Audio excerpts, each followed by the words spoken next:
যদি কেউ দোষী হয় তিনি নিশ্চয়ই শাস্তি পাবেন এবং আমি চাই তিলোত্তমার বিচার হোক।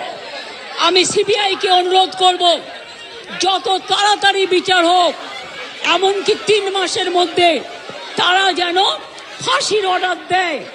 আমি এটা সিবিআইকে অনুরোধ করব আপনাদের প্ল্যাটফর্মে বসে, আর আপনাদের কাছে আবেদন জানাবো আমাকে একটু সময় দিন, আমি ব্যাপারগুলো নিয়ে আমি চিন্তা ভাবনা করব।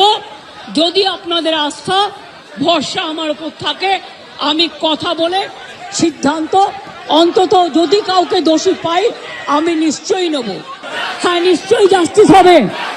সিবিআই এর কাছে যান, বলুন তিলোত্তমা কেসে জাস্টিস হোক।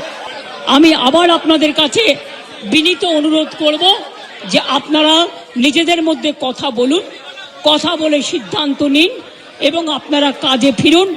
আপনারা আমার ভাই বোন, এটুকু জেনে রাখবেন আপনাদের জন্য সিম্প্যাথি। আমি কোনো অ্যাকশন নেব না। আমি ইউপি পুলিশ নই। ওরা এসমা জারি করেছিল, ওরা 6 মাস মনে রাখবেন স্ট্রাইক র্যালি বন্ধ করে দিয়েছিল। আমি এসব করব না। আপনারা নিশ্চিন্ত থাকুন, কোনো ডাক্তারের বিরুদ্ধে, কোনো কারো বিরুদ্ধে কোনো অ্যাকশন নেবার আমি বিরুদ্ধে। সুপ্রিম কোর্টে কেস চলছে, মনে রাখবেন 17 তারিখেও ডেট আছে। আমি চাই না আপনাদের কোনো ক্ষতি হোক। আপনাদের দিদি হিসেবে আপনাদের কাছে আমি অনুরোধ করতে এসেছি। আমি মুখ্যমন্ত্রী নই, আমি মুখ্যমন্ত্রী হিসেবে বলতে আসিনি, আমি আপনাদের দিদি হিসেবে বলতে এসেছি। তাহলে আপনাদের অনুরোধ করব আমার কথা শুনুন। আগেও আপনাদের সমস্যা আমি সমাধান করেছি এবং আবার আমি করবার চেষ্টা করব।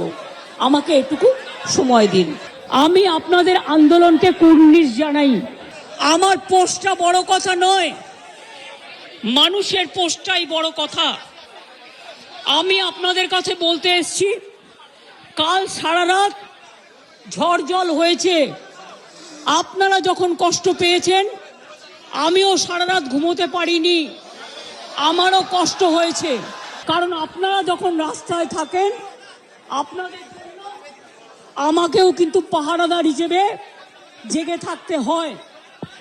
যদি আপনারা কাজে ফিরতে চান আমি আপনাদের প্রতিশ্রুতি দিচ্ছি, আপনাদের ডিমান্ডগুলো আমি কথা বলে সহানুভূতির সাথে আমি স্টাডি করব। আমি আপনাদের কাছে আবেদন ছাড়া আর তো কিছু করতে পারি না, আমি আপনাদের জোর করতে পারি না। আমি আপনাদের কাছে আবেদন করে গেলাম। আমি এসেছি তার কারণ আমি মনে করি আপনাদের কাছে আসা মানে এটা নিজেকে ছোট করা নয়, এটা নিজেকে বড় করা। আমার এটা লাস্ট চেষ্টা আপনাদের জন্য করে গেলাম।